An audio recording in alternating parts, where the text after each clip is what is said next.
Man, it's hard to get up and talk about Chicago sports when your team look like ass. Steve O. See, you don't want to talk. Quentin, What what's up? what's the word, my guy?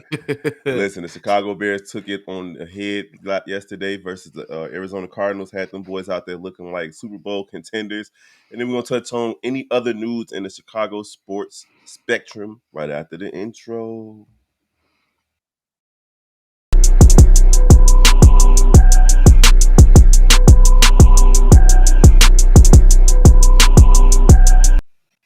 All right. Good morning, Chicago sports fans. Welcome to another episode of Chi-Town Sports Central with your boy Steve O, Q, and Big Kev. We all in the building. It was difficult to get up this morning, especially for me because I don't know how y'all feel with, but when your son is sick, your young kid is sick, they want to make sure that you don't get no sleep, coughing in your ear, kicking you, sleeping in the bed with you, all type of stuff, boy.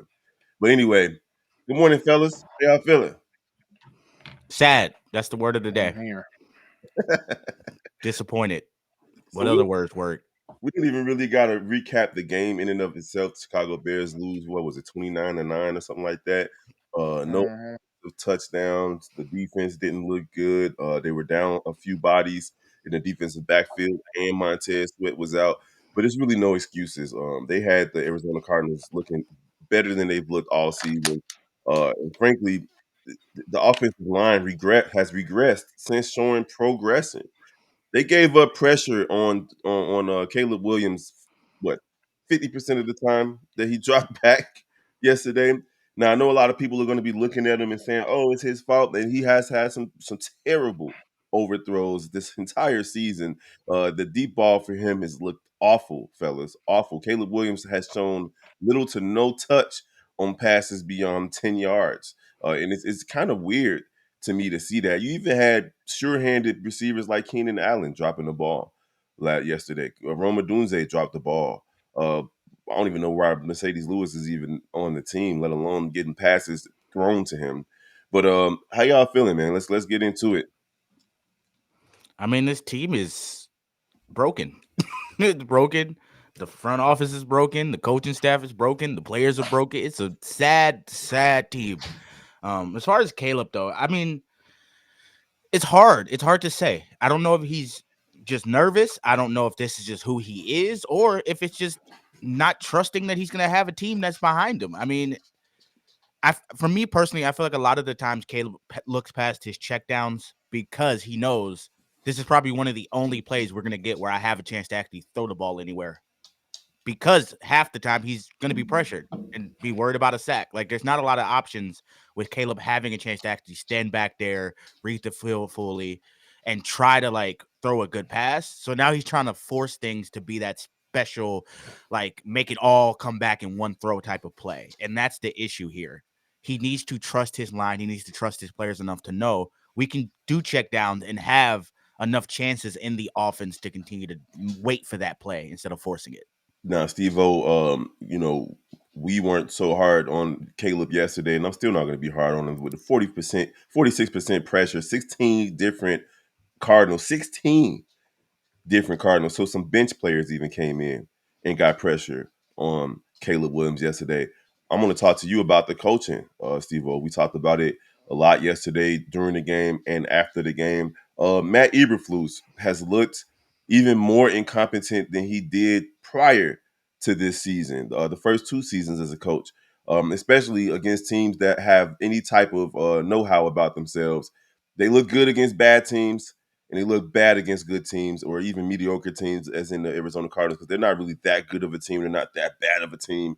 But it seems as though, and we asked this question a few times last week, it seems as though he's lost this locker room on both sides of the field, defensively and offensively. How you feeling about Matt Eberflus? Same I was feeling last year towards the end of the season. He need to go.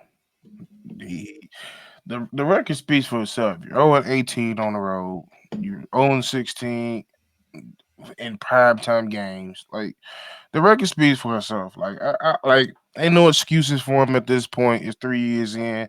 The shit that's coming out his mouth that he's saying just as a head coach should never come out your mouth. Like, how the fuck after you go into halftime last night and you come out and with the words you told your team, well, guys, this is the score. Excuse me, nigga. We can see the score. Duh, we know what the fuck. He's not a coach. He's not a head coach. Brian Pose, this falls on you. You were so gun ho of picking this guy.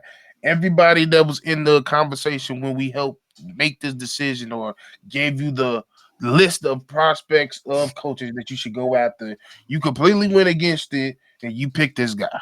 Nobody wanted him. You wanted him. Let's be honest. Even when we got him, he wasn't had the best track record. His defense was terrible that last game of the season where they could have went to the playoffs. Let them score what almost 40 points when he's against Jacksonville. Mm-hmm. Like at the end of the day, like we should have seen it there. Like he's just a serviceable defensive coordinator. He's not a head coach, and we let a serviceable defensive coordinator become a head coach, and now we're paying the dividends of it. Yeah, I mean, I feel like Pose this falls on his head. Q. I think you mentioned earlier that the front office is broken, and that's part of it because we all came into the season with Hard Knocks hangover. We were looking at Hard Knocks, and we kind of felt like this team was ready. Some of us did. I didn't have them as I had them as a maybe playoff team, winning maybe 8 or 9 games this season. But I did not expect it to go so poorly. The 4 wins that they have, it was fun to watch, but they were against pretty bad teams, and they beat Tennessee. They're not good. The Rams, they're not good. The Jacksonville Jaguars, and then who's the other team that they beat? The Carolina Panthers. So those are all pretty teams that you're supposed to beat, and I think that's what we felt good about the Chicago Bears is that they were beating the teams they were supposed to beat, especially over the last few years when they weren't doing those things. But I feel bad for Justin Fields. I hate to bring it up so far, Pat. So he's been gone for so long, but a lot of people tried to put it on Justin Fields as it was his fault that he was, he wasn't doing his job properly when the reality is the coaching staff is not doing their job properly. And you can't go get a shiny new toy, a number 1 overall pick, and put them behind the offensive line that we've put them behind. And I think that's what we were screaming the most about why we wanted to keep Justin Fields is because it's not, and also trade the pick and get some offensive linemen because that's what you need the most. There's no reason why your number 1 overall pick should be out there running from his life 1 out of every 2 dropbacks. That's crazy. 46% pressure. That is bananas on a team against a team that only had Yeah. 26% pressure all season. That's bananas, bro. Yeah. It's just this stupid ass narrative that people kept on saying that, oh, all you need is your guy. You just need to find the correct guy, and you're gonna get over to the promised land of milk and honey, motherfucker. First of all, if you read the Bible, Moses and he goddamn make it to the goddamn milk and honey land because his ass didn't listen. Just because we didn't listen. This is what y'all don't understand. I used this analogy with somebody yesterday talking about both things can be true. I said, no, both things are not true. We didn't necessarily need a quarterback and an O-line. No, you fix the trenches first, then you worry about the quarterback and everything that's around them. You don't go in finna buy a house and you worried about the color of it instead of the structure and the design of it first. And You don't do it there. You built it the wrong way backwards. And now you're sitting here talking about, well, why it ain't working? You did it the wrong way. You and simply did it the wrong way. You tried to you drafted for wants instead of need. We did not necessarily need a quarterback. We did not necessarily need a top 10 wide receiver. We've been needing an O line for years, and mm-hmm, it's not just one. We needed multiple O linemen.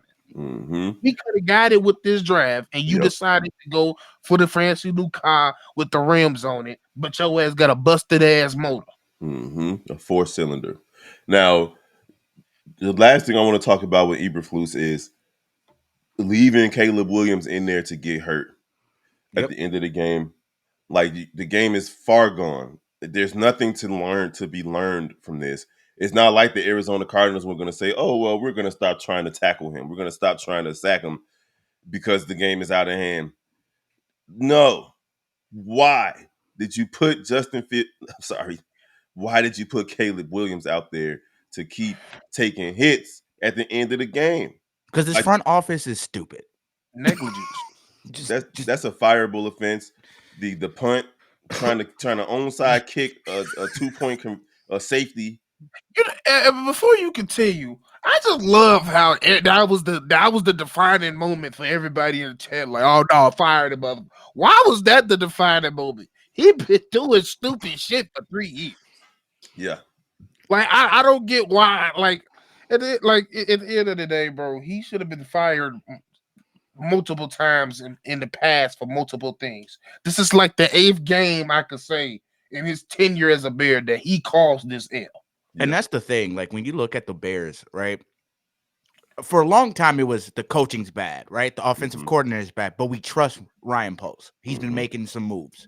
Now it's getting to a point where I don't even trust him. Nope. If you look at this team and you see your coach 1 week on the sideline, the players got to pull him off. He makes that dumb call to not call a timeout. 15 yards don't matter. Now you're talking about, oh, well, this is the score. We got to do something about it. Then you're talking about the onside kick. Then you talk about leaving Caleb. This is 2 weeks. How do you not fire this man? At this point, you have all the ammo in the world to go, look, we had to make a change.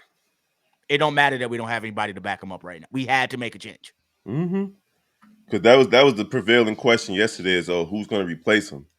And frankly, I'm sticking to my guns. It does not matter who's going to replace somebody who's replaceable. He's made himself replaceable. He should have been fired before the season started. He should never have been hired as the head coach. And every game that he coaches makes Ryan Poles look bad, look worse and worse every single game. He's a representation of Ryan Poles. And Ryan Poles' goodwill is gone now. Yep. For me, at least, it's gone. All that goodwill, all that let Ryan Poles cook, it's gone. Because he could have cooked again. God gifted you with 2 first-round number 1 overall picks back-to-back years. When you had an opportunity to trade out of this situation, keep the quarterback that we actually developed for once with Justin Fields, allow him to do what he was doing. The wide receivers were begging y'all to keep him. DJ Moore was like, man, the whole damn team was begging for you to keep him. The fans literally were chanting, we want Fields. And you were like, poo-poo on that. I like Caleb Williams. And then you showed your hand and just gave him the playbook during the pre-draft. So everybody knew what you was going to do.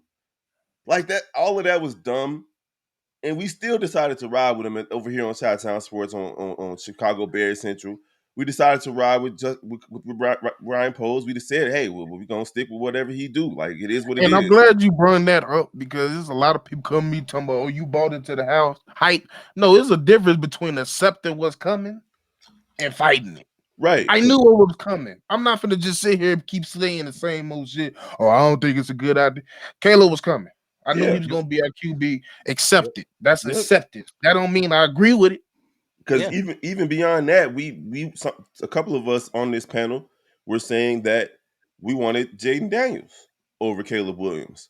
And we knew we weren't going to pick him. I was crazy for saying that too. We knew we weren't going to pick him, but I said I wanted him when we did our pre-draft analysis. I said I preferred Jaden Daniels, but I know the Bears are going to pick Caleb Williams because they showed their hand. And Ryan Poles, listen, as bad as Eberflus is, as terrible as that offense looks with Shane Waldron, as terrible as that offensive line looks, it's all on you. Yeah, but I mean, I'm one of the people where with the Bears situation, I was telling people you can't not get Caleb.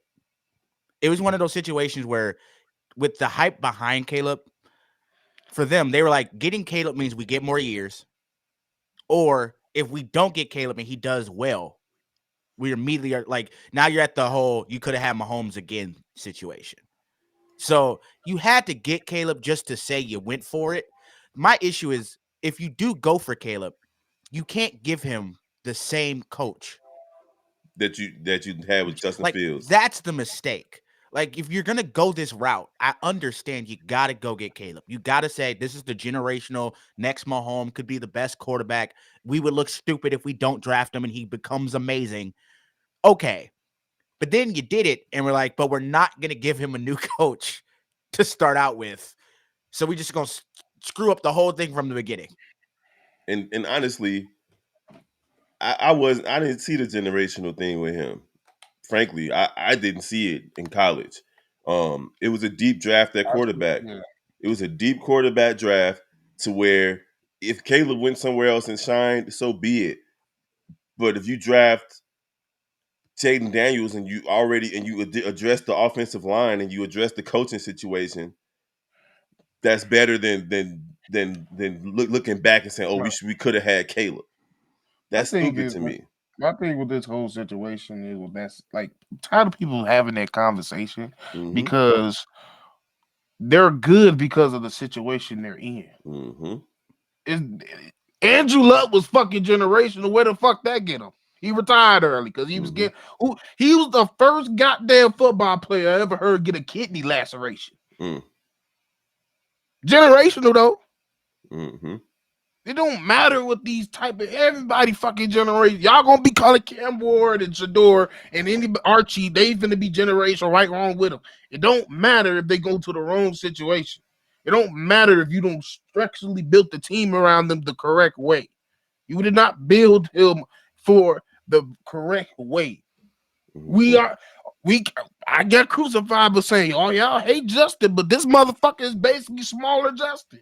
You Mm-hmm. got problems with him, but Justin big game humming, he big game hunts too. Mm-hmm. You got problem with him reading and making multiple reads because he's not doing that in college, just like Justin wasn't doing that in college. Same old shit. Do you have the proper infrastructure and coaching to teach him out of that situation, put him in the right situation? I told y'all we did not. But yet y'all wanted Caleb. So I said, okay, when you start seeing the same situation, don't sit here and start blaming Caleb. Don't sit Mm-hmm. here and start blaming Caleb. Because I sat here and told everybody, warned y'all, when we don't get this shit right, this nigga gonna look just like Justin. And guess what?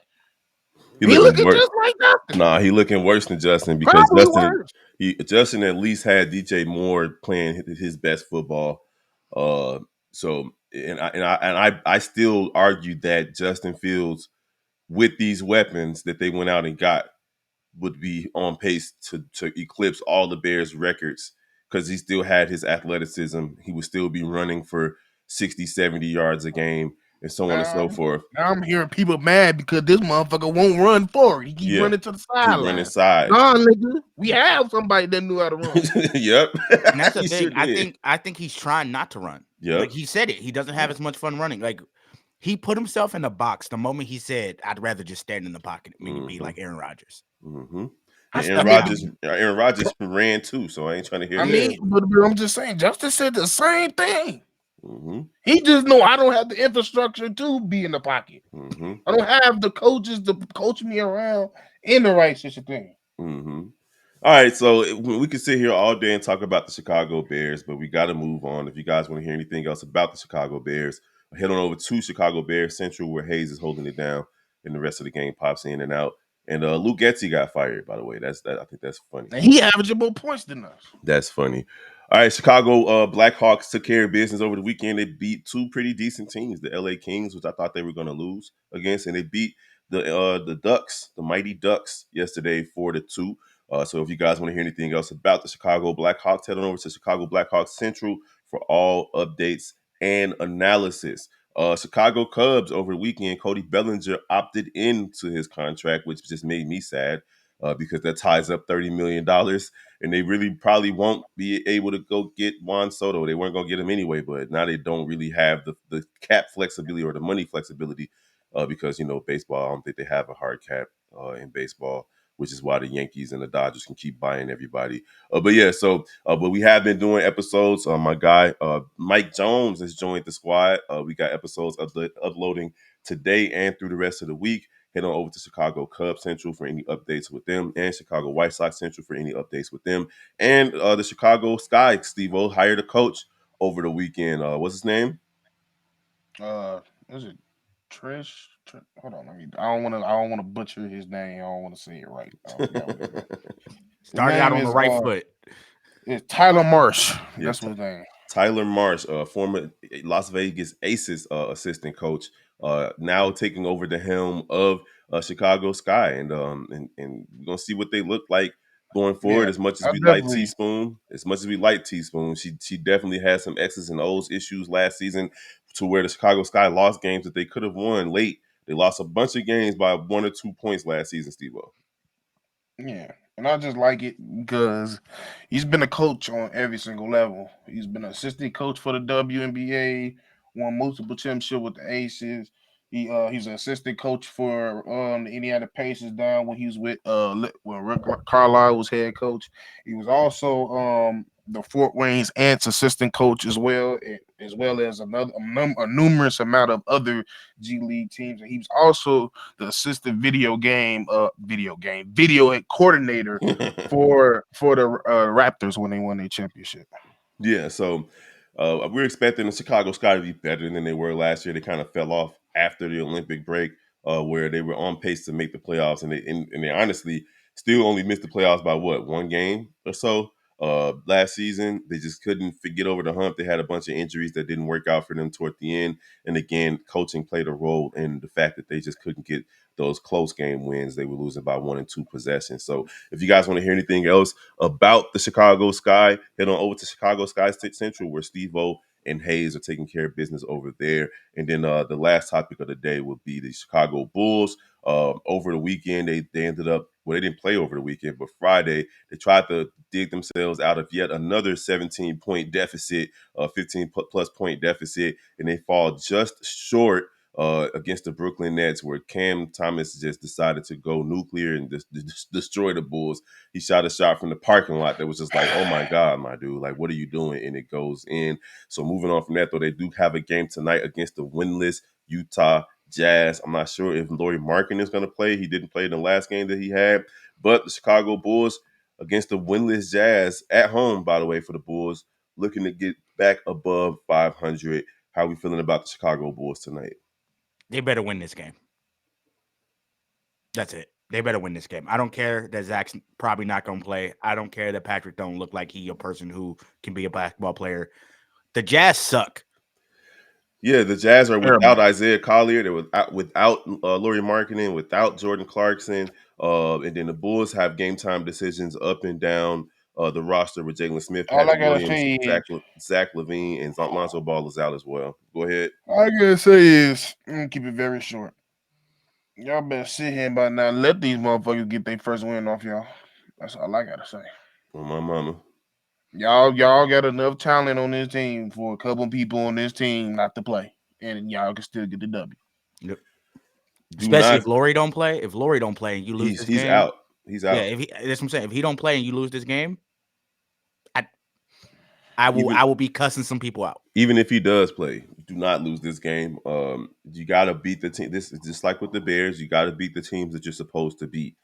And you got to beat some teams that you're not supposed to beat, but you definitely got to beat the teams that you're supposed to beat. And Utah is one of those teams. Let them get their first win against somebody else. Do not allow yourself to go down double digits in this game. I am not trying to hear it. I do not want to see it. Let's come out and have some doggone pride and have a good first quarter. Missing layups at the basket, spamming threes, not playing within the floor of the offense until you look up like, oh, we're down by double digits. Let's start playing for real now. No, get that. That needs to stop.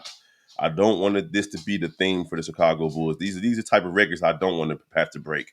Oh, this is the 5th time of this season the Chicago Bulls have come back from 15 plus. No, I'm not trying to hear that.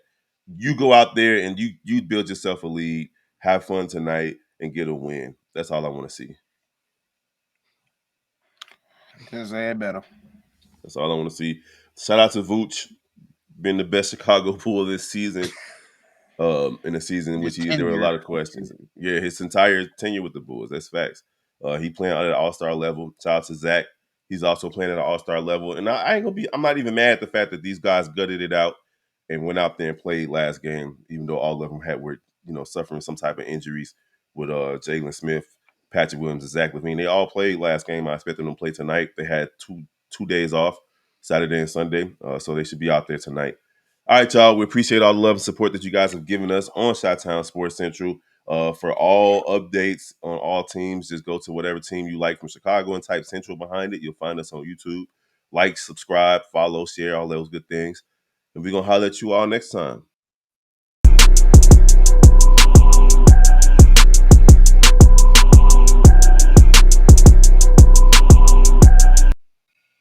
That was an accident. Peace.